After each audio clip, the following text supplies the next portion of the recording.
দুনিয়া সুন্দর না জান্নাত সুন্দর?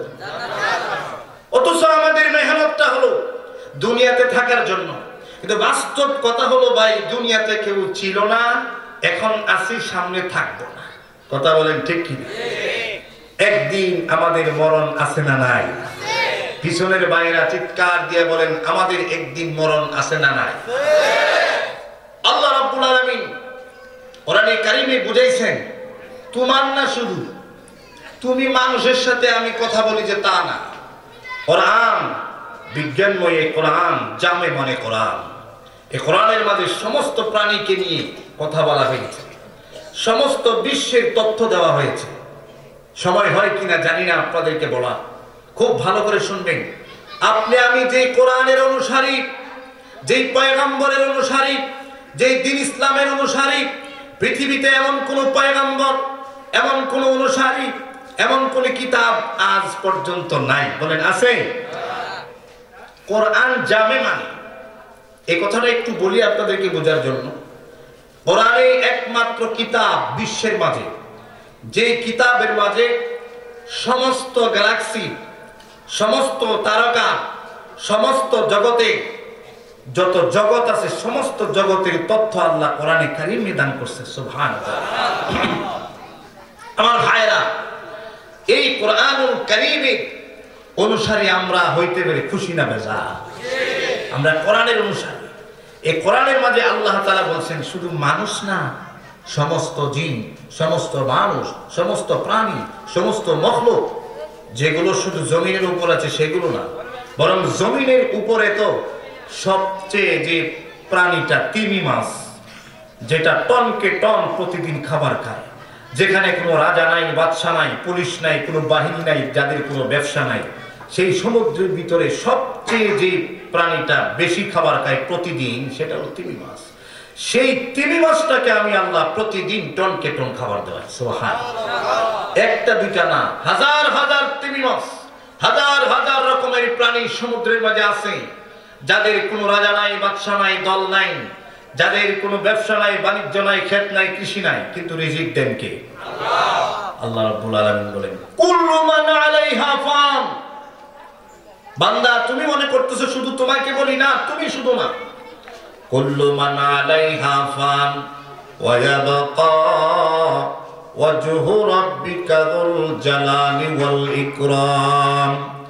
আমার আল্লাহ কোরআনে কারিমে বলেন, তুমি শুধু না, বরং জমিনের মাঝে যা আছে, আসমান জমিনে যা আছে, সাত আসমানে যা আছে, সাত জমিনের মাঝে যা আছে, সাত সমুদ্রের মাঝে যা আছে, সাত সেতারার মাঝে যা আছে, যত জগতের যত কিছুই আছে, কুল্লু মান আলাইহা ফান। এমন একটা দিন আসবে যেদিন সব কিছুই মারা যাবে। এমন একটা দিন আসবে যেদিন সব কিছুই ধ্বংস হবে। শুধুমাত্র একজন ধ্বংস হবেন না, ধ্বংস হবার না, তাকে ধ্বংস করার, ক্ষতি করার মতন কেউ নাই। ওয়ায়াবকা ওয়াজহু রাব্বিকা যুল জালালি ওয়াল ইকরাম। আল্লাহ বলেন, বান্দা, আমি আল্লাহ একমাত্র রব, আমি কোনদিন ধ্বংস হব না। আল্লাহু আকবার। মূর্তি ধ্বংস হয় কি হয় না? আসতে বলেন কেন? গির্জার মূর্তি, মন্দিরের মূর্তি ধ্বংস নিজে নিজেও হয়, আবার মাঝে মাঝে যারা ইবাদত করে, যারা এগুলোর পূজা করে, যারা এগুলোর ভক্তি করে, ওরাই বড় বাসটা আগাগোড়া দিয়া পড়ে গঙ্গার সমুদ্রের মাঝে নিয়ে ফালায়। কথা বলে ঠিক কিনা? কিন্তু আমাদের আল্লাহ এমন এক রব, যিনি বলছেন সব ধ্বংস হবে, কিন্তু আমি আল্লাহ কোনোদিন ধ্বংস হবার নয়। আল্লাহ কোনোদিন ধ্বংস হবে না। আরো আশ্চর্য কথা, পৃথিবীর সমস্ত মানুষ যদি আল্লাহকে সম্মান করে, শ্রদ্ধা করে, ভক্তি করে, কথা মানে, ইবাদত করে, গোলামি করে, তাসবিহ পড়ে, আল্লাহ পাকের সামান্য সম্মানও বাড়ে না। মানে এটা কেমন কথা? হ্যাঁ, এটাই আমাদের রব। বলেন ঠিক কিনা? এটা আমাদের রব। পৃথিবীর সমস্ত মাখলুক যদি আল্লাহর বিরুদ্ধে যায়, মানব যদি সবাই আল্লাহকে গালি দেয়, তসলিমা নাসরিনের মতন এরকম দুষ্ট নারী যদি পৃথিবী ব্যাপী হয়, নরেন্দ্র মোদীর মতন এরকম আমেরিকার প্রেসিডেন্ট ভ্লাদিমির পুতিন, ট্রাম্প আর জো বাইডেনের মতন, আর নেতানিয়াহু এদের মতন দুষ্ট শয়তান এবং সন্ত্রাসরা যদি সারা দুনিয়া ব্যাপী সন্ত্রাসী করে, আল্লাহ পাকের সামান্যতম অসম্মান হয় না। কথা বলেন ঠিক কিনা? সবাই যদি ইবাদত করে সম্মান বাড়ে না, সবাই যদি বিরোধিতা করে সম্মান কমে না। তিনি কে? কথা বোঝে না। তিনি কে? কি মনে করছেন? আওয়ামী লীগের সবাই মিলে চেষ্টা করছিল ইসলামটাকে ধ্বংস করে দেওয়ার জন্য। ভারতের র আর নরেন্দ্র মোদীর পায়ে তারাই পড়ে, কিন্তু ইসলামকে কেউ কোনোদিন ধ্বংস করতে পারছে? আর কোনোদিন পারবে?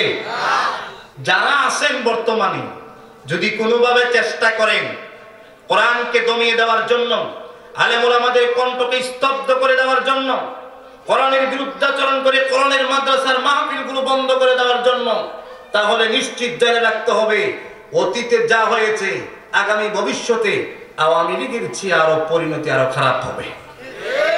আস্তে কথা বলে ঠিক কিনা?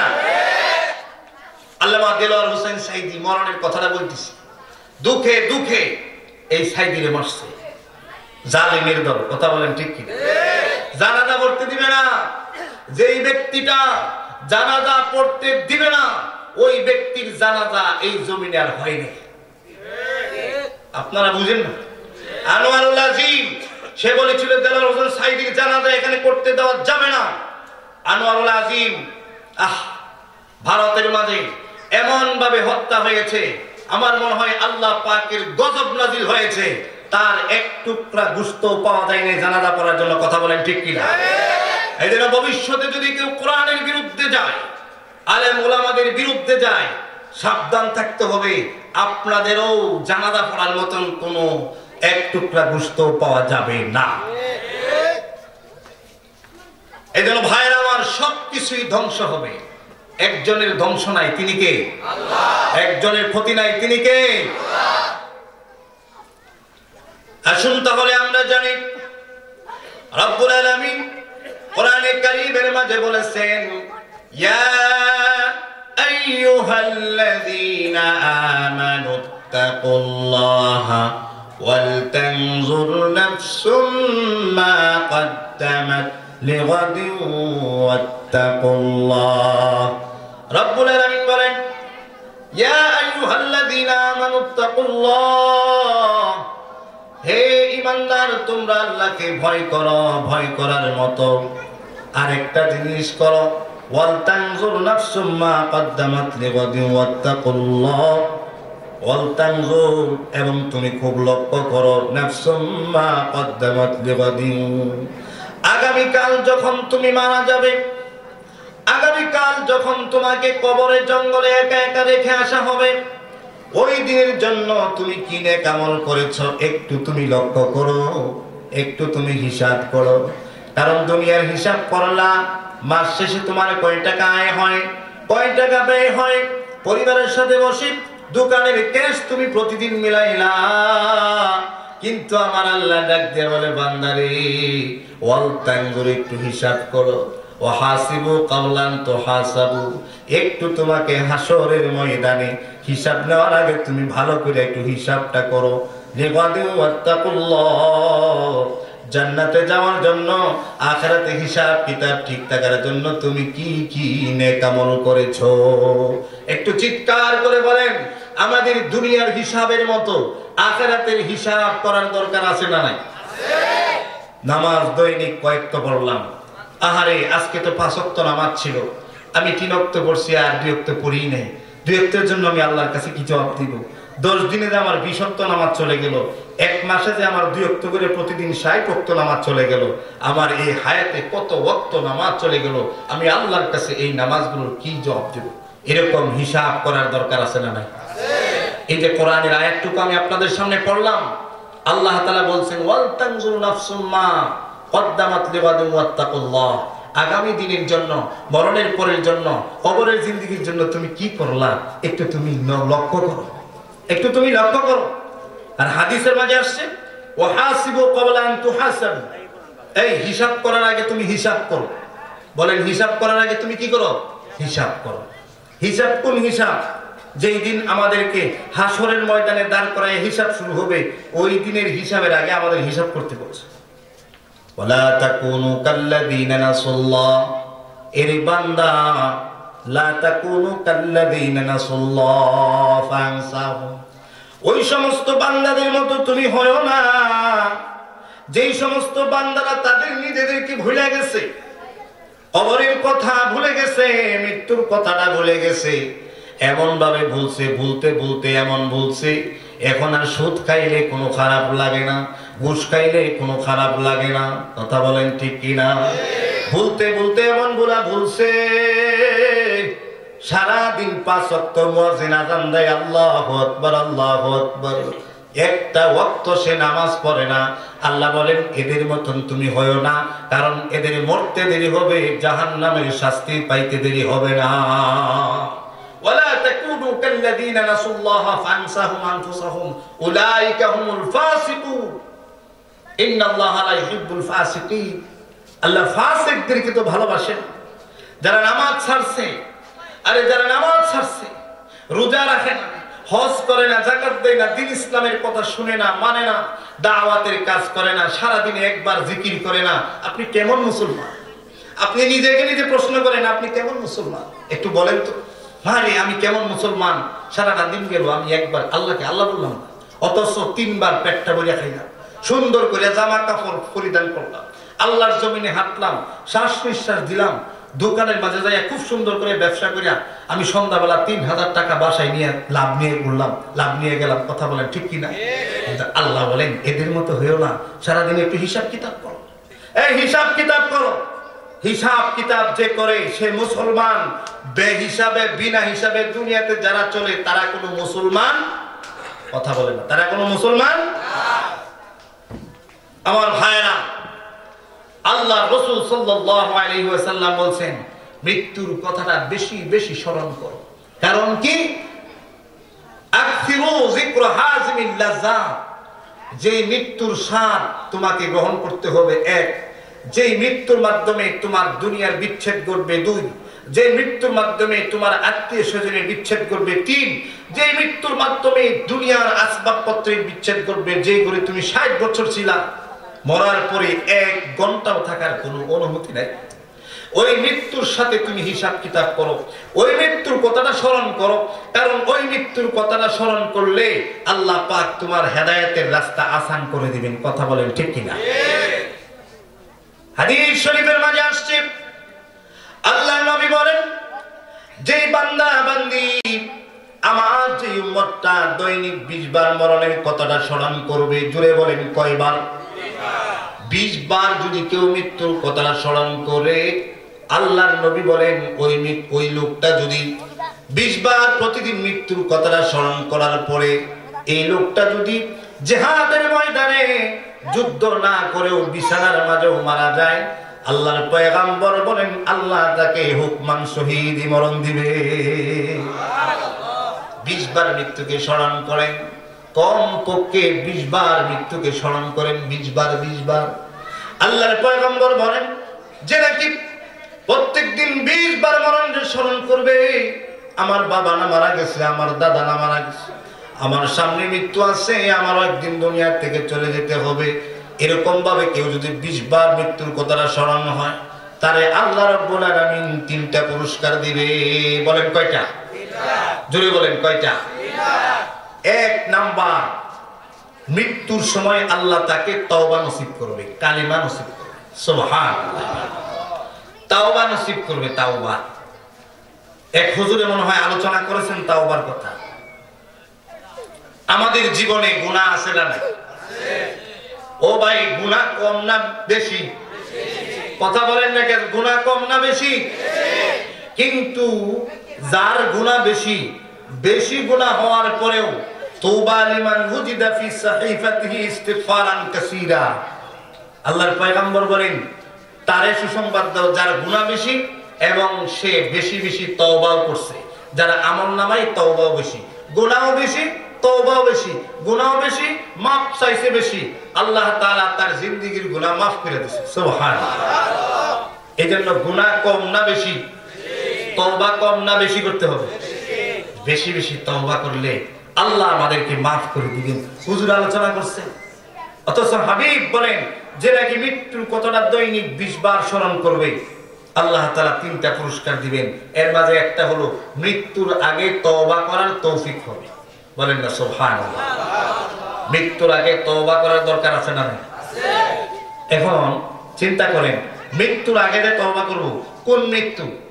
যখন আমি একেবারে মুমূর্ষু অবস্থায় বিছানায় গড়াগড়ি করতেছি, চোখ উল্টায় দিছি, ঠুট হাত পাও টানা লেগে গেছে, এরকম হয় কি হয় না? ইন্নাল্লাহা ইয়াকবালু তাওবাতাল আবদি মা লাম ইউগারকির। হাদিস শরীফের মাঝে আসছে, হুজুর এখানে আছেন, বান্দার তওবা কবুল হবে যতক্ষণ পর্যন্ত তার মৃত্যু যন্ত্রণা শুরু না হয়, রূহটা গলার মাঝে আয়সা পড়ে, এর আগ পর্যন্ত তওবা করলে কবুল হবে। অথচ আমাদের সমাজে এরকম অনেক নেতা, ব্যবসায়ী, সাধারণ মানুষকে, মুসলমানকে পাওয়া যায়, যখন মইরা যাইতাছে সেই সময় ছেলেটা আয়সা কয়, হুজুর হুজুর আমার আব্বা মরতাছে, তাড়াতাড়ি তওবা করা। আল্লাহর কসম, ওই সময় তওবা করার সময় না। হাদিসের মাঝে আসছে তওবার একটা সময় আছে, সূর্য পশ্চিম দিক থেকে ওঠার আগে, মানুষের মৃত্যু সজ্জায় উপনীত হওয়ার আগে আগে তওবা করতে হবে। এমন তওবা করবে যে জীবনে আর কোনোদিন গুনাহ করব না। আরে তুই মরতাছস, এখন খালি মইরা দুনিয়াতে যাইবি, তোর কি আর এখন নামাজ আছে? তুই তওবা করে কি তা করতে, যে এতদিন নামাজ পড়ছিস না, আল্লাহ এখন পড়বো, এই তওবাটা করবে কেমনে? এই জন্য তওবা করতে হবে এখন। বলেন তওবা করতে হবে কি এখন? আজকেই তওবা করতে হবে। আল্লাহ, অতীত জীবনে যা করেছি সব ভুল করেছি, আল্লাহ সামনের জীবনে আমি আর এই ভুলগুলো করব না। রাজি আছেন? আল্লাহ কবুল করে, বলেন আমিন। তাহলে 3টা পুরস্কার। 1 নাম্বার পুরস্কার পয়গম্বর বলেন, 1 নাম্বার পুরস্কার হলো আল্লাহ তার জীবনে তওবাটা কবুল করে দিবেন। এরে বাজার, অনেক মানুষ এমন আছে 60 বছর 70 বছর হায়াত পায়, কিন্তু একদিন তওবা করার সুযোগ হয় না। অনেক নেতা ভাই এমন আছে, অনেক ব্যবসায়ী আছে, অনেক সাধারণ মুসলমান আছে 60-70 বছর হায়াত পাইছে, কিন্তু একদিন একটু বৈশা আল্লাহর কাছে আসরের পরে তাহাজ্জুদের নামাজের সময়, মাগরিবের পরে একা একা বসে বলবে, আল্লাহ জীবনে আমি যত অপরাধ করেছি সমস্ত অপরাধগুলোকে মাফ করে দাও। এরকম একটা কথা বলবে, জীবনে তার তৌফিক হয় না। এইরকম মৃত্যুর কথাটা 20 বার স্মরণ করলে জীবনে তাওবা নসিব হবে। বলেন আমিন। আরো জোরে বলেন আমিন। 2 নাম্বার হলো তার জীবনে যতগুলো সম্পদ আল্লাহ দিবে, সে শুধুই বলবে আলহামদুলিল্লাহ। শুধুই কি বলবে? ছেলে আছে মেয়ে নাই আলহামদুলিল্লাহ, মেয়ে আছে ছেলে নাই আলহামদুলিল্লাহ, ব্যবসা বাণিজ্যে যা হয়েছে আলহামদুলিল্লাহ, কৃষি ক্ষেতের মাঝে যা হয়েছে আলহামদুলিল্লাহ। আল্লাহর প্রশংসা করবে। আল্লাহর প্রশংসা করার জন্য, তুষ্টি আসার জন্য আল্লাহ পাকের তৌফিক লাগে। অনেক মানুষ এমন আছে দেখবেন, যাদের ব্যবসা বাণিজ্যের অভাব নাই, অর্থ সম্পদের অভাব নাই, জমি জায়গার বাড়ি গাড়ির অভাব নাই, কিন্তু 1 ওয়াক্ত নামাজ তার কপালে জুটে না, আছে না? আল্লাহর হাবিব বলেন, তুমি যদি মৃত্যুটাকে দৈনিক 20 বার স্মরণ করো রে বান্দা, আল্লাহর হাবিব বলেন আমার উম্মত রে, 20 বার যদি তুমি স্মরণ করো, আল্লাহ তোমার জীবনটাকে তুষ্টি দিয়া, প্রশংসা দিয়া, আল্লাহ সবুর দিয়া ভরপুর করে দিবে। সবুরের দরকার আছে, বলেন তুষ্টির দরকার আছে। কিসের দরকার? এই আজকে যা কামাই করছি আলহামদুলিল্লাহ, কি বলবেন? সবাই বলেন না কেন? আজকে যা কামাই হয়েছে বলেন আলহামদুলিল্লাহ। ক্ষেতের মাঝে যা ফসল হয়েছে বলেন আলহামদুলিল্লাহ। ছেলে হয়েছে বলেন আলহামদুলিল্লাহ, মেয়ে হয়েছে। এটা হলো মৃত্যুর কথা স্মরণ করলে, প্রশংসা করলে আল্লাহ পাক খুশি হন, নিয়ামত বাড়াইয়া দেন। কথা বলেন ঠিক কিনা? আর এমন অনেক মানুষ আছে প্রশংসা করবে দূরের কথা, কোটি কোটি টাকা, টাকা যে কি পরিমাণ ব্যাংক ব্যালেন্স আছে আমাদের অতীত অনেক নেতার অজানা নাই। কথা বলেন ঠিক কিনা? হারাম পয়সা, হারাম পয়সা, হারাম পথে উপার্জন করছে।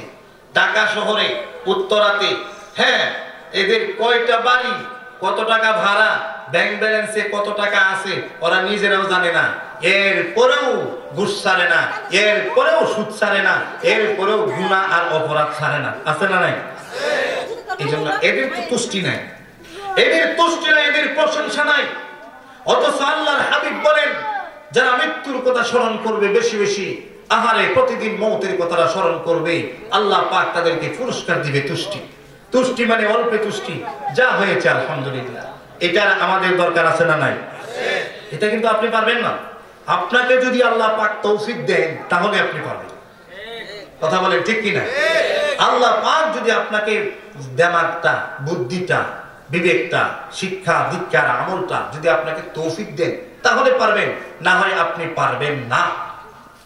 কথা কি ঠিক আছে? কেমনে ঠিক আছে?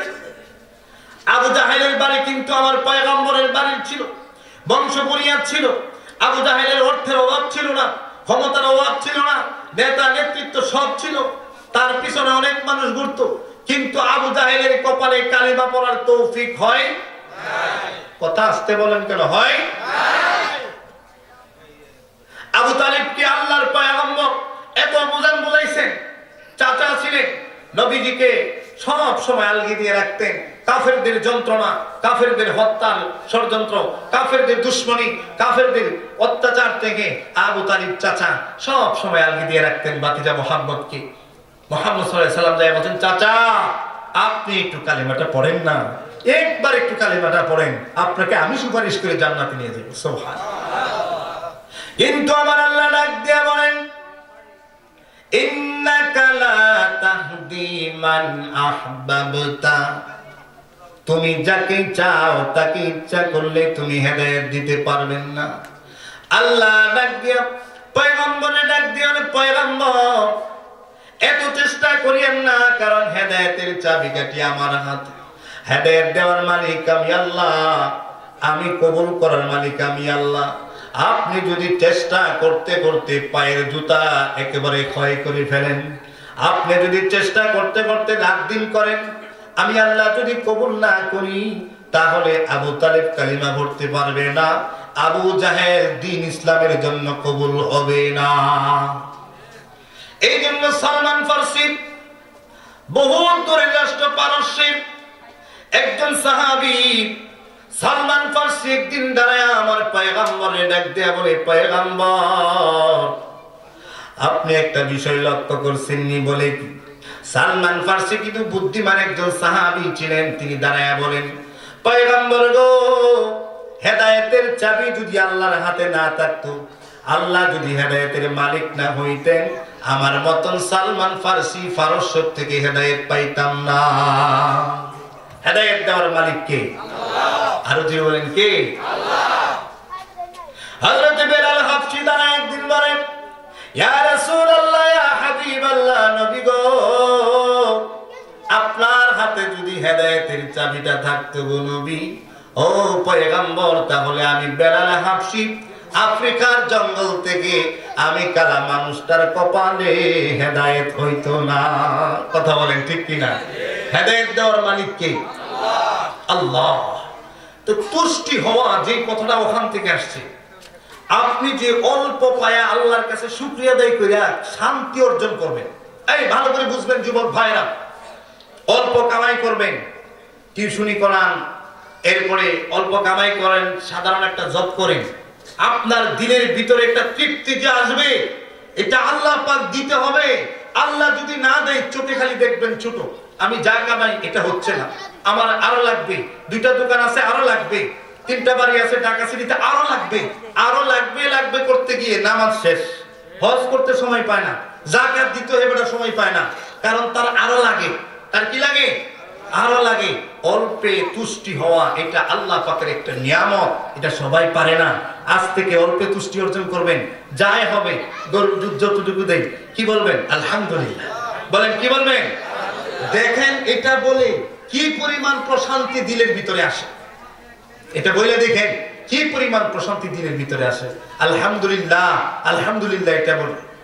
3 নাম্বার পুরস্কার, আল্লাহর হাবিব বলেন, দুনিয়াতে হায়াতের সময় যদি কেউ প্রত্যেক দিন 20 বার মরণ দ্বারে স্মরণ করে, আল্লাহ 3 নাম্বার পুরস্কার তারে দিবে, মান কানা আখিরু কালামিহি লা ইলাহা জোরে জোরে লা ইলাহা ইল্লাল্লাহু লা ইলাহা ইল্লাল্লাহ লা ইলাহা ইল্লাল্লাহ কি বলে লা ইলাহা ইল্লাল্লাহ মান মাতা যে মারা গেল ওয়া হুয়া ইয়ালামু আর মৃত্যুর সময় সাক্ষী দিল লা ইলাহা ইল্লাল্লাহ দাখালাল জান্নাহ যে ব্যক্তির মৃত্যুর সময় শেষ কালিমার কথার বাণী হবে কালিমায়ে তয়্যিবা লা ইলাহা ইল্লাল্লাহ ওই ব্যক্তিটা ঈমানদার হয়ে মারা গেছে রে এই ব্যক্তিটা মরতে দেরি হবে জান্নাতে যাইতে দেরি হবে না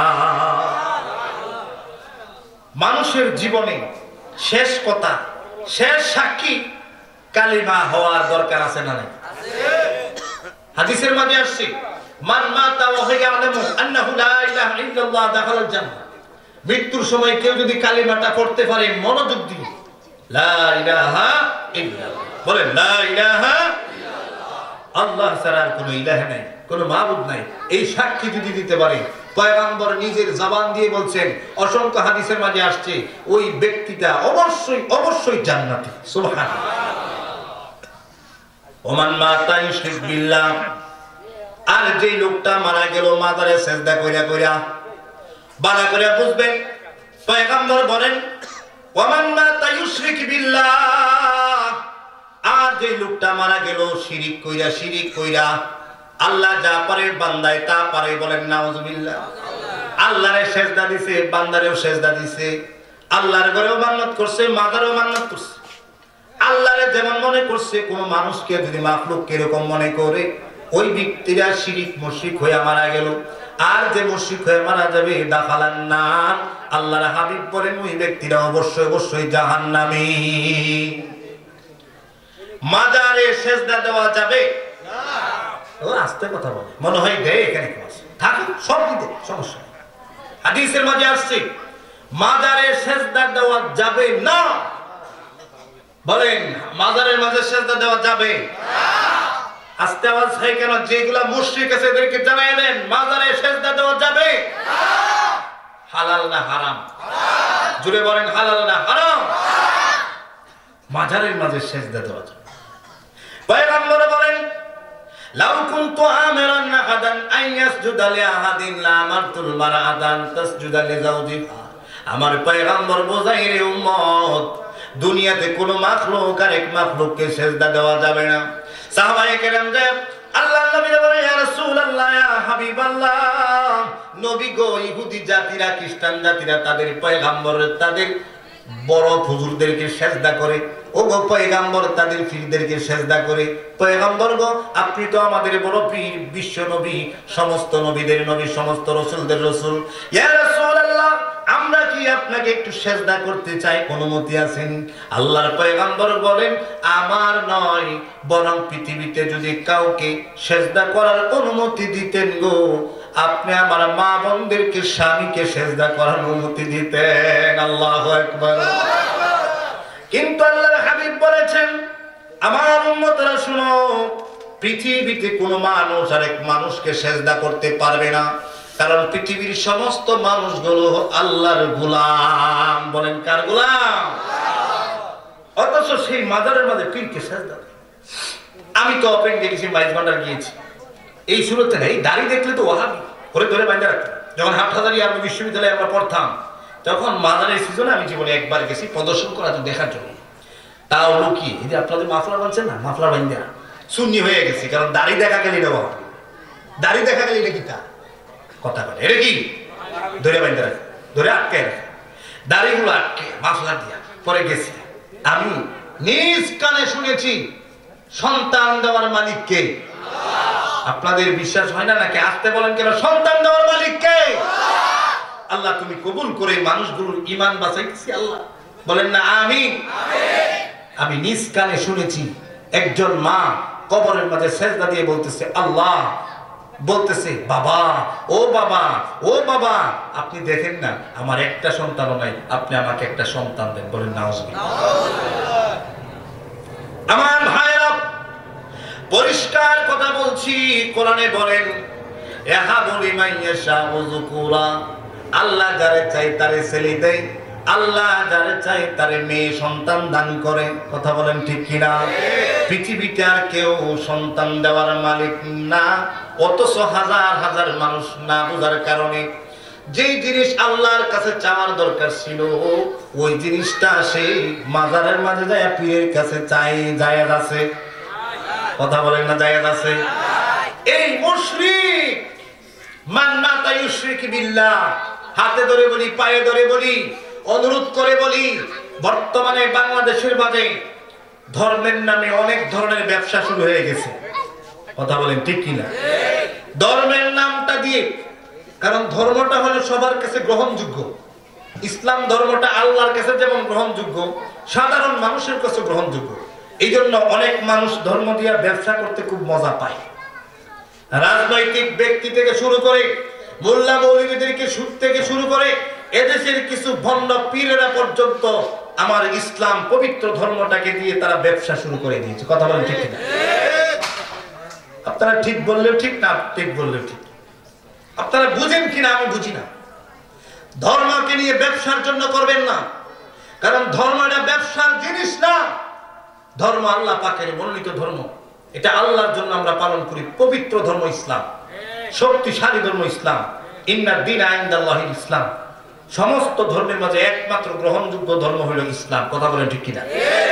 এই গ্রহণযোগ্য ধর্মটাকে নিয়ে যদি কেউ টানাটানি করে তাহলে তার অস্তিত্ব জমিনে থাকবে না, অস্তিত্ব থাকবে না। আখিরাতে তার কোনো অস্তিত্ব খুঁজে পাওয়া যাবে না। অনেকেই ধর্ম নিয়ে ব্যবসা করে, ধর্মটা নিয়ে ব্যবসা করা সহজ। এদের আসুন, এই শিরিক করা যাবে না। শিরিক করলে মৃত্যু হইতে দেরি হবে, জাহান্নামের শাস্তি পাইতে দেরি হবে। হাবিব বলেন, বালা মানুষ, ইমানদার মানুষ যখন মারা যায়, ইমানদার মানুষের কাছে আল্লাহ তাআলা জান্নাতের রেশমি রুমাল দিয়া, ভালো করে শুনবেন, কত মানুষ দেখছেন মারা যাওয়ার সময়, আমি আমার নানার কথা শুনছি, আমি আমার দাদার কথা শুনছি, যখন তিনি মৃত্যুবরণ করবেন তখন বলছেন মেহমান আসছে, এই সরা মেহমান আসছে, বসতে দেখা দাও। কারণ আসলে মেহমান আসে নাই, ওইটা তো আজাইল আসছে, আল্লাহ তার জন্য সহজ করে দিছে। কোরআনে কারীমের মাঝে আছে, হাদিস শরীফের মাঝে আসছে, কোন মানুষ যখন, ইমানদার মানুষ, আল্লাহর প্রিয় মানুষ যখন মারা যায়, আল্লাহ তাআলা ফেরেশতাদেরকে বলে, ফেরেশতা আমার বান্দার জান কবরটা সহজ করবা। 2 নাম্বার, বান্দার পরিচিত কোন মানুষের সুরত ধরে যাবে, যেন বান্দা কষ্ট না পায়, ভয় না পায়। কথা বলেন ঠিক কিনা? জান্নাতের রেশমি রুমাল দিয়া ইমানদার বান্দার বাড়ির সামনে আইসা পরিচিত কোন একটা মানুষের সুরত ধইরা আইসা সালাম দেয়া, আসসালামু আলাইকুম ওয়া রাহমাতুল্লাহ। সুন্দর কইরা দেখে মারা যাওয়ার যে মানুষটা, ওই মানুষটা দেখে চায় তার মেহমান আসছে, কোনো সমস্যা নাই, ভয় পায় না, মেহমান আসছে। আরো কাছে যখন যায়, ওই মারা যাওয়ার মানুষটার সামনে জান্নাতের নাজ নিয়ামত তুলে ধরে। সুবহানাল্লাহ। জান্নাতটা তার সামনে ধরে, জান্নাতের বাড়ি, সুন্দর সুন্দর বাড়িগুলো দেখায়, সুন্দর সুন্দর নারীগুলো দেখায়। কোন নারী, যে নারীগুলো যদি জমিনের মাঝে সামান্য একটু থুথু দেয়, গোটা জমিনটা সুগন্ধি হয়ে যাবে। কোন নারীদেরকে দেখায়, যেই নারীদের ওড়না কাপড় একটা কাপড়ের ওড়না সামান্য অংশ যদি আসমানের নিচে ধরা হয়, গোটা পৃথিবীটা সূর্যের চেয়ে আলোকিত হয়ে যাবে। ওই জান্নাতের নারী, জান্নাতের গাড়ি, জান্নাতের বাড়ি, জান্নাতের খাবার, জান্নাতের রাস্তা, নাজ নিয়ামত, হাউজে কাউসারের পানি আর নহরগুলো যখন দেখায়, সুন্দর দৃশ্যটা যখন দেখে ইমানদার, ওই ইমানদারের রূহটা শরীর থেকে বের হয়ে এরকম সুন্দর জায়গার মাঝে যাওয়ার জন্য পাগল হয়ে যায়। এখন আজরাইল ফেরেশতা তারে সুন্দর করে বের করে নিয়ে আসে। কয় যে এত সুন্দর করে বের করে নিয়ে যায় যে সে একটা সাধারণ যেন পিপিলিকে কামড় দিলে যতটুকু ব্যথা, এই সামান্য একটা কষ্ট। বলেন না সুবহানাল্লাহ। এটাই আল্লাহ বলেন, ইয়া আইয়াতুহান নাফসুল মুতমাইন্না ইরজিই ইলা রাব্বিকি রাদিয়াতান মারদিয়া। আল্লাহ বলেন, ওই ফেরেশতারা আয়েশা ডাক দিয়ে বলে, ফেরেশতারা আয়েশা ডাকে আর বলে, হে বান্দা তোমার জন্য তোমার মাওলা বসে আছে, তোমার জন্য তোমার আল্লাহ জান্নাত রাখছে। ইরজিই ইলা রাব্বিকি রাদিয়াতাম মারদিয়া।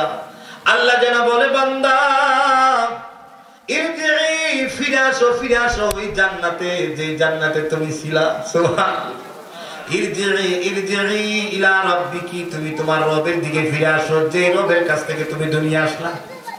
ফেরেশতারা যেন বোঝায় ভয় পাইস না রে বান্দা, আল্লাহর বান্দা ভয় পাইস না, যে দিকে যাইতাছস ওইটা কিন্তু তোর আগের জায়গা। সুবহানাল্লাহ। ওইটা আগের জায়গা। আমরা আজকে এখানে আছি না, এখানে তো ছিলাম না, আমরা তো আল্লাহ তাআলা রূহের জগতে আল্লাহর কাছে ছিলাম, আল্লাহর সাথে আমরা কথা বলছি। আরে বিশ্বাস হয়নি, বুঝেই না। আল্লাহ তাআলা আমাদেরকে রূহের জগতে জিজ্ঞাসা করছিলেন, ও আরেক বয়ান, আল্লাহ তো বিরব্বিকুম কালু বালা। আমাদেরকে আল্লাহ জিজ্ঞাসা করছিলেন, এই সবাই কও, এখানে যারা আসলো সবাইকে আল্লাহ, এই সবাই বলো আমি কি তোমাদের রব না? আমরা সবাই কিন্তু বলছিলাম বালা। অবশ্যই আল্লাহ কি বলেন, অবশ্যই আপনি আমাদের রব বলেন না। সুবহানাল্লাহ। কোরআনে কারীমের আয়াতে আসছে, ইয়া আইয়াতুহান নাফসুল মুতমাইন্না, এই নামাজি রূহ, এই যাকাত দেওয়ালা হৃদয়বান ব্যক্তি, আল্লাহওয়ালা, আল্লাহর বুজুর্গ, ইরজিই ইলা রাব্বিকি, বুঝেন ভালো করে বুঝেন, কই ফিরে আসে কোথায়? যেখানে আগে ছিল সেখানে। কথা বলেন ঠিক কি না? আপনারা বাড়িতে ছিলেন, এখন এখানে আসছেন, আবার ফিরে বাড়িতে যাবেন। কথা বলেন ঠিক কি না? আজকে আমরা এখানে আছি, এটা কিন্তু আমাদের থাকার জায়গা না। আমাদেরকে ফেরেশতারা বলবে, আসো ফিরে আসো ইলা রাব্বিকি, তুমি তোমার রবের দিকে রাদিয়াতাম মারদিয়া। কারণ আল্লাহ তোমার প্রতি সন্তুষ্ট, তুমিও আল্লাহর প্রতি সন্তুষ্ট। সুবহানাল্লাহ। আমার ভাইরা, অন্য জায়গায় আসছে একটা বেনামাজি গুনাহগার ফাসিক ফুজ্জারের কাছে যখন কোন ফেরেশতা আসে, আযাবের ফেরেশতা, জান কবরের ফেরেশতা যখন আসে, আয়েশায় তারে ডাক দিয়ে বলে, ইয়া আইয়াতুহান নাফসুল খাবিসা, হে দুষ্ট খবিস। এক নম্বরে ডাক দিবে খবিসের খবিস। হায় হায় হায় হায়, কি অবস্থা! যেদিন আমাকে আযাবের ফেরেশতা, জান কবরের ফেরেশতা এসে বলবে, ইয়া আইয়াতুহান নাফসুল খাবিসা, হে খবিসের খবিস, ওখরুজি। ইরজিই বলবে না, ওখরুজি বলবে, তুমি বের হয়ে আসো। কোথায় আসো? বের হয়ে আসো। এই সময় তারে জাহান্নামের আযাবগুলো দেখাবে, জাহান্নামের শাস্তিগুলো তারে দেখাবে, জাহান্নামের শাপগুলো দেখাবে। আযাবের ফেরেশতারা আগুন জ্বলতেছে দেখবে। এই অবস্থাটা দেখা এই বান্দাটা গোটা 3.5 হাত বডির থেকে পলায়ন করার জন্য দৌড়াদৌড়ি করবে স্পিডে, কিন্তু মাথার তালু থেকে পায়ের তালু পর্যন্ত দৌড়িয়াও, দুনিয়ার সমস্ত পানি পান করিয়াও সে বাঁচার কোনো উপায় নাই। আছে? হ্যাঁ। আজরাইল ফেরেশতা এসে বলবে, তার বাহিনী বলবে, উখরুজি, এই দেহ থেকে বাহির হয়ে আয়। শত্রুরা আয়েশা বলে, কয় ওই সুরের ঘরের সুর বাহির হয়ে আয়। বলে কি বলে না? হে শয়তান বের হয়ে আয়। আপনার দুশমনরা আপনি যাই বলবেন, এই শয়তান বের হয় বাড়ি থেকে, এখনই তোরে ধর্ম। আল্লাহর আযাবের ফেরেশতারা এসে এরকম বেদিন কাফের ফুজ্জারদেরকে সামনে এসে জাহান্নাম ধরে বলবে, উখরুজি, বাইর হয়ে আয়। উখরুজি ইলা আযাবিল্লাহ ওয়া সাখাতিল্লাহ, আল্লাহ তোর প্রতি রাগ হয়ে আছে, আল্লাহর যে জাহান্নাম আছে, জাহান্নামের আযাবের দিকে আয়। ভাইরা আমার, বন্ধুরা আমার, দেখবেন অনেক মানুষের ঠোঁট দুটা বাঁকা হয়ে গেছে, জিহ্বাটা বের হয়ে গেছে, চক্ষুটা উল্টায়া দিছে, কারণ সে জাহান্নাম দেখছে। আযাবের ফেরেশতারে দেখে ভয় পাইছে, গোটা শরীরে লুকাইবার জন্য চাইছে, কিন্তু লুকানোর জায়গা নাই। গোটা পানি পান করাইলো। আল্লাহর নবীর হাদিসের মাঝে পাওয়া যায়, 7 সমুদ্রের সমস্ত পানি যদি তার মাথায় দেওয়া হয়, পিপাসা মিটবে না। কেমন অবস্থা! হাদিসের মাঝে আসছে, একটা বকরিকে, জীবন্ত বকরিকে জবাই না করিয়া বকরির গায়ের থেকে চামড়াটা ছুললে যেমন বকরিটার কষ্ট হবে, বকরির গায়ে থেকে, মানুষের গায়ে থেকে একটা চামড়া, জীবিত মানুষ তার হায়াত থাকা অবস্থায় চামড়াটা টাইনা টাইনা যদি কেউ ছুলে, তার কি পরিমাণ কষ্ট হবে। বেদিন কাফের ফুজ্জার বেনামাজি যদি মারা যায়, আল্লাহর পয়গম্বর বলেন এর চেয়ে আরো বেশি কষ্ট হবে। আল্লাহ হেফাজত করেন, আমিন। মৃত্যু দুই রকম, জান্নাতি জাহান্নামী মরণ, ইমানদারের মরণ আর বেদিনদের মরণ। দুইটা বললাম, আরেকটা বলি না, শেষ করি। আরেকটা বলি, ওলিয়া উলিয়াদের মরণ। সুবহানাল্লাহ। ইমানদারের মরণ, বেদিন কাফের ফাসিক ফুজ্জার বেনামাজিদের মরণ। দুইটা বললাম। আরেকটা বলি, ওলি আউলিয়াদের মরণ। ওলি আউলিয়া কারা?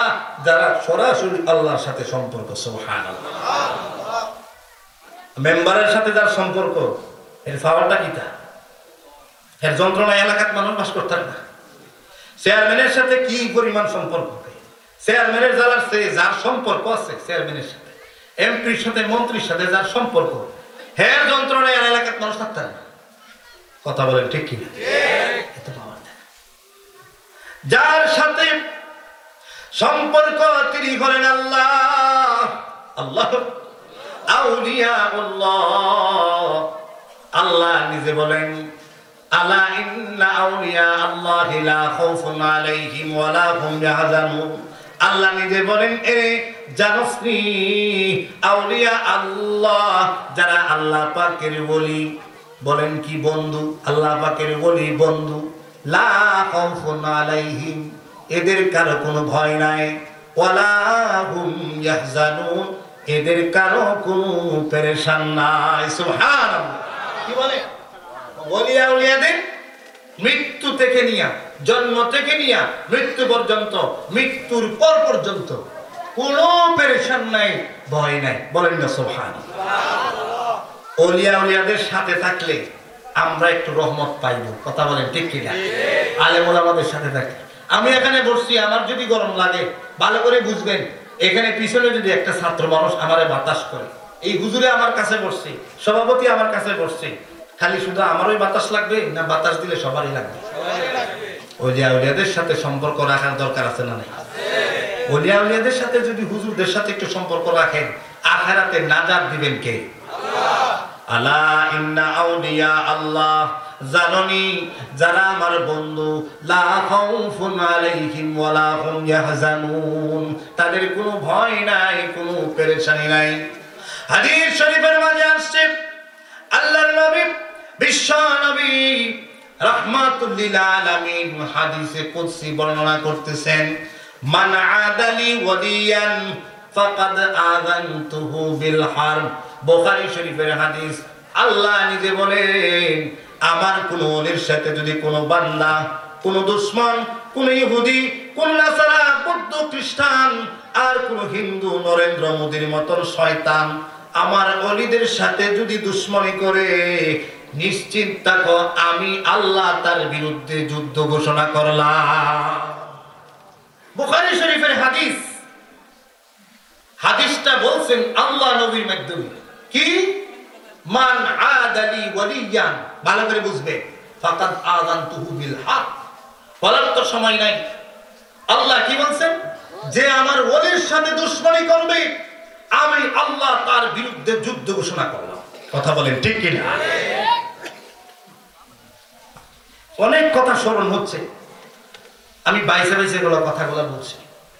একটা বলি, একটা তো একটু আগে বলছি, আল্লামা সাইদি জনপ্রিয় একজন ব্যক্তি, তার বিরুদ্ধে যুদ্ধ ঘোষণা করার কারণে এই সাইদির মতন যত আলেম, আল্লামা মামুনুল হক তারে কষ্ট দেওয়ার কারণে, আল্লামা আহমদ শফির সাথে বেয়াদবি করার কারণে, আল্লামা বাবু নগরী রহমতুল্লাহ আলাইহির সাথে বেয়াদবি করার কারণে, মুফতি আমিন রহমতুল্লাহর সাথে বেয়াদবি করার কারণে, যেই দল বেয়াদবি করেছে, যেই নেতারা বেয়াদবি করেছে, ইতিমধ্যেই দেখছেন চোরের মতন দেশ থেকে পালাইতে বাধ্য হয়েছে।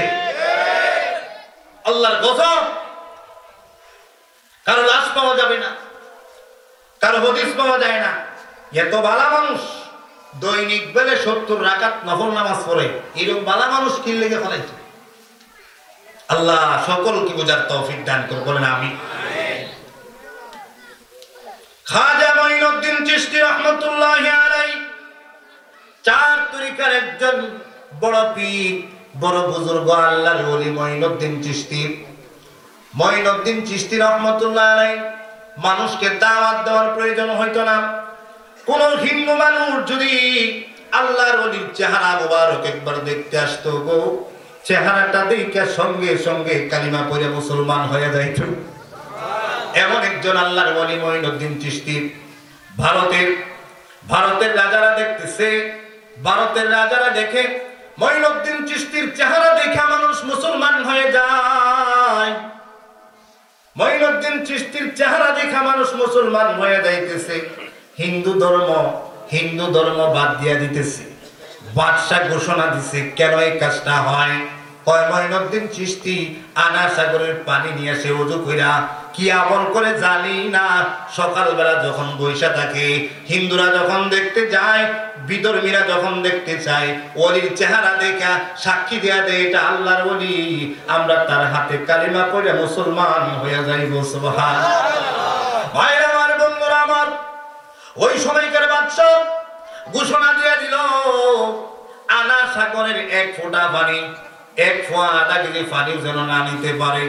মঈনুদ্দিন চিশতির ওযু বন্ধ, ইবাদত বন্ধ করে দিন।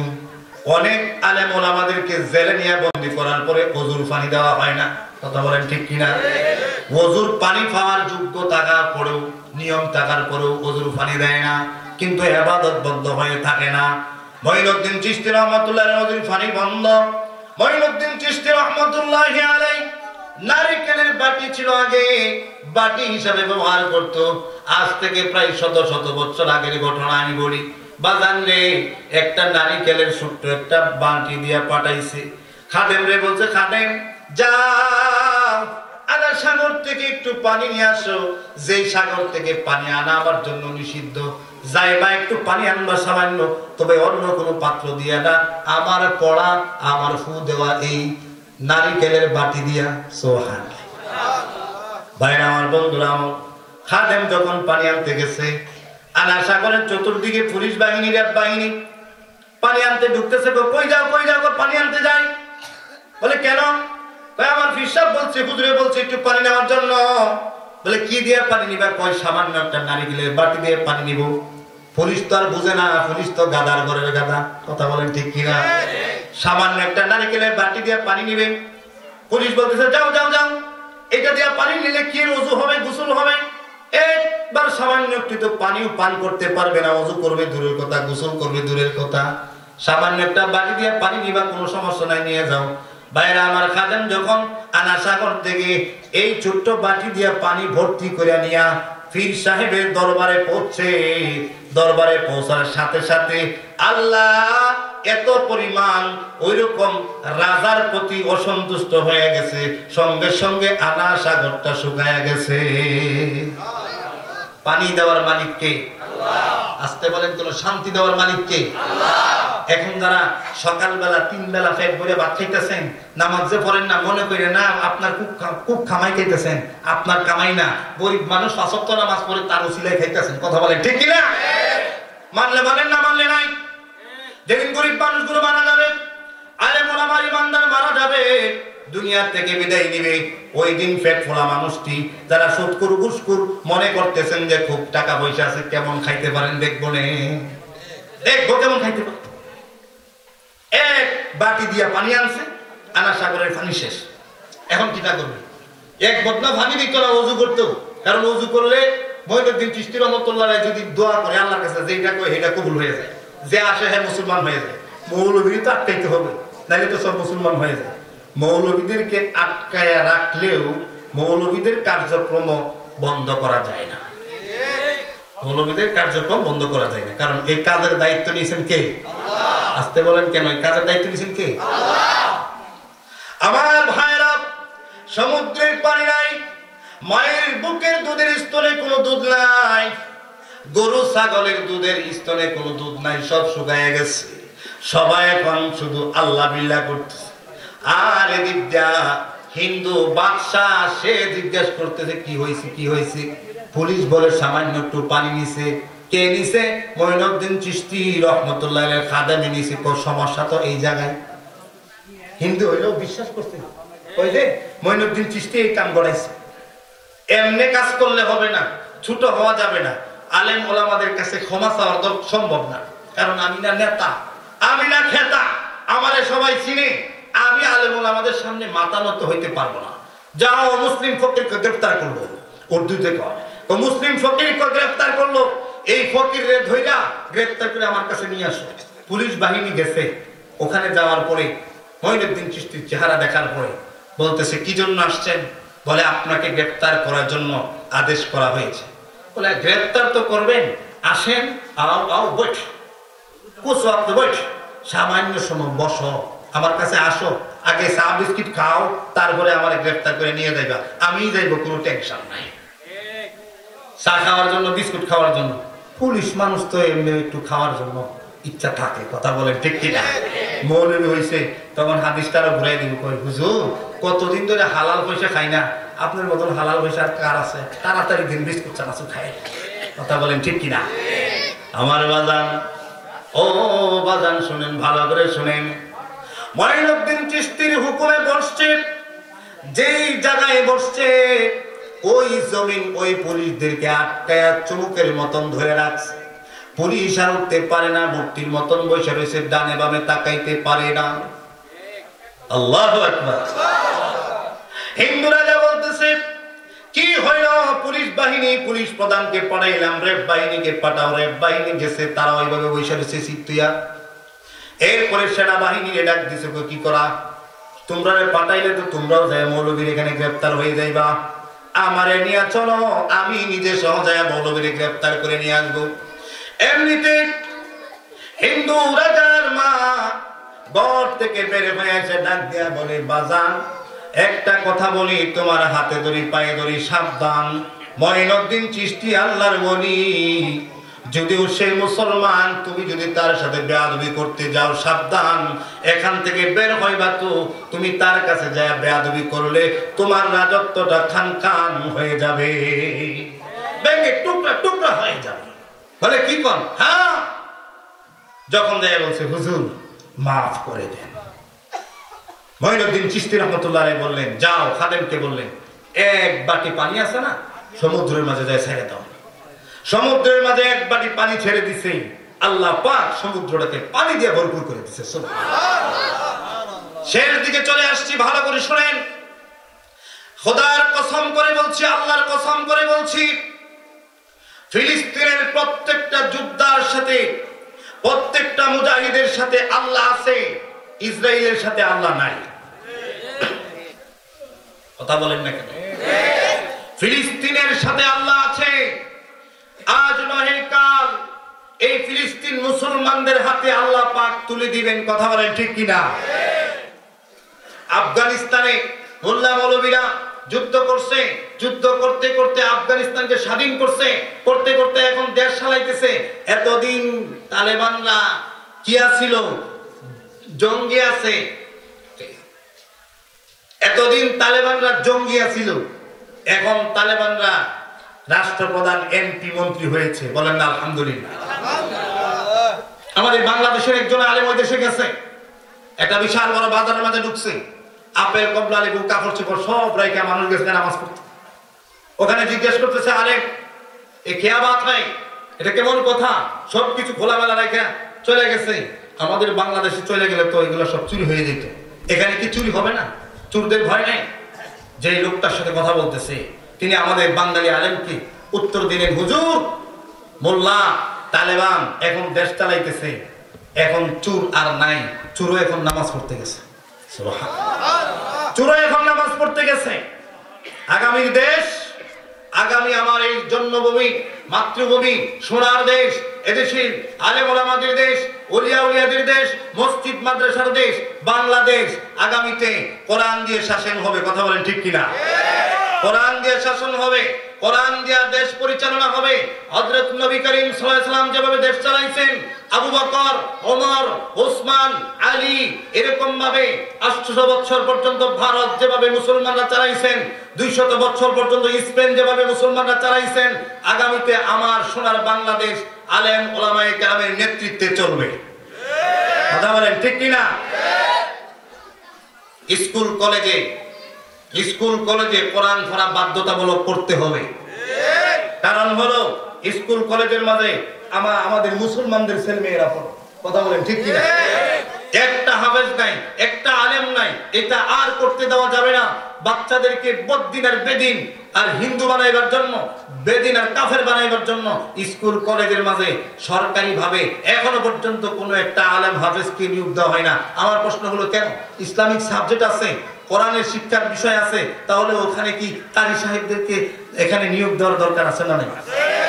আগামীতে আমার ছেলে মেয়েদেরকে ইঞ্জিনিয়ার বানাবো, ডক্টর বানাবো, রাজনীতিবিদ বানাবো, আমরা তাদেরকে বড় বিজনেসম্যান বানাবো, রাষ্ট্রনীতি, অর্থনীতি, বিজ্ঞান নীতি, যত নীতি আছে সব শিক্ষা দিব, কিন্তু শর্ত হলো সেখানে কোরআন রাখতে হবে। কারণ সব শিখবে, কিন্তু কোরআন যদি ওখানে না থাকে, যত বড় শিক্ষিত হবে, আমরা দেখেছি তত বড় দুর্নীতিবাদ আর সন্ত্রাস হয়েছে। কোরআনের শিক্ষা যদি না থাকে, আমরা দেখেছি ইতিপূর্বে যত বড় শিক্ষিত হয়েছে আর তত বড় চুর হয়েছে, তত পরিমাণে চুরি করেছে।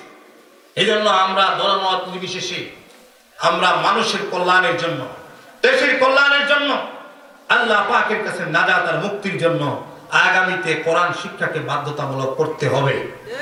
যেই যা আমাদের কথা হলো, যে কোনো দল ক্ষমতায় যাবে তাদের এক নাম্বার শর্ত থাকতে হবে, ইসলাম বিরোধী কোনো কাজ করব না।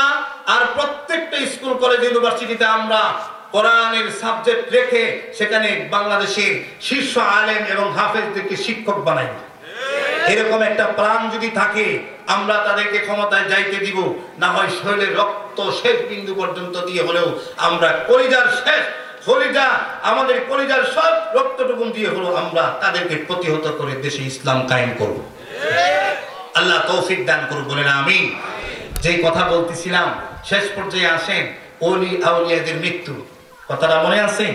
আমার মনে হয়ে গেছে, ওখানে রাখছিলাম। ওলি আউলিয়াদের মৃত্যুটা কেমন?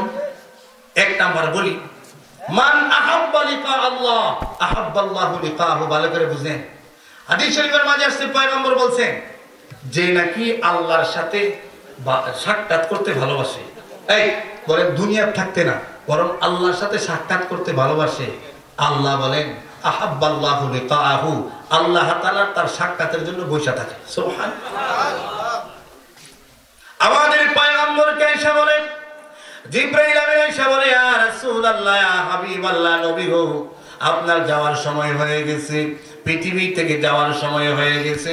জিবরাইলকে নবীজি জিজ্ঞেস করে আল্লাহ কি বলেছে, আল্লাহর কথাটা জিবরাইল আমিন শোনায়।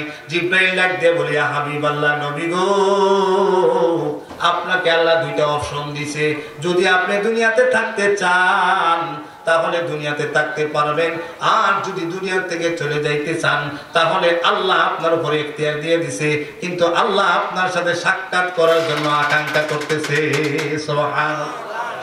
আল্লাহর নবী বলেন, আল্লাহ যেখানে স্বয়ং নিজে আমি পয়গম্বরের জন্য আশা করে বসে আছেন আমার সাথে সাক্ষাৎ করার জন্য, আমি পয়গম্বর হয়েছি, বিশ্ব নেতা হয়েছি, সমস্ত নবীদের সর্দার হয়েছি, এরপরও আমি বলি দুনিয়াতে আমি আর থাকতে চাই না, আমি আমার আল্লাহর সাথে আখিরাতে সাক্ষাৎ করতে চাই।